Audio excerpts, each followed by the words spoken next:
Hey Raiders, it's me, Mrs. Swanson, and I am coming to you today with a book that I don't usually uh, put forward on these. Usually we're doing fictional books, and this happens to be a nonfiction book, but I wanted to pay mention to it. It's about a man named Thurgood Marshall, and he was born in 1908, passed away in 1993, but he was an influential civil rights leader. He was the first African American Supreme Court justice, which was incredible at that time. I want to just read the beginning portion. It's actually called The Foreword by the author, and I found it to be so intriguing. So here we go. Forward. Like most kids in my junior high school in 1967, I practically knew nothing about African Americans. Sure, I'd heard of Martin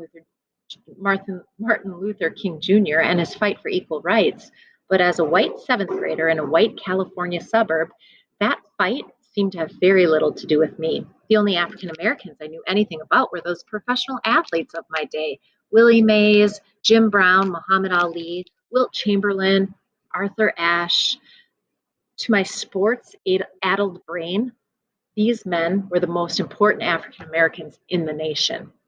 So in June 1967, when Lyndon B. Johnson, president at that time, made a sudden and, to some, startling announcement that he had nominated Thurgood Marshall to the seat on the U.S. Supreme Court, the news didn't make a ripple in my narrow little world.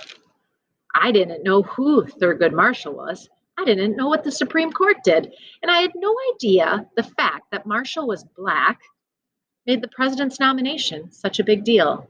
Well, he goes on to talk a little bit more about Thurgood Marshall. If you continue to read, these chapters are pretty quick. You should be able to move through it.